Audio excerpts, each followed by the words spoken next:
Ayan, good morning. Mapagpalang araw po sa inyong lahat mga kapasada. Andito na po tayo na naman. Good morning kapasada vlog.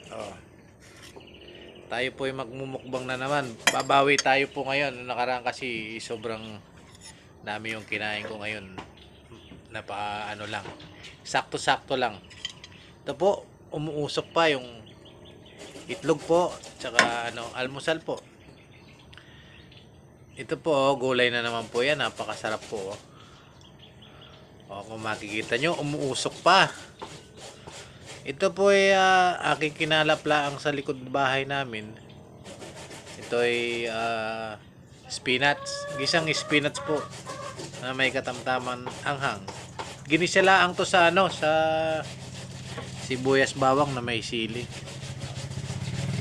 Ayun, asin bitchin lang asang tap. Ayan.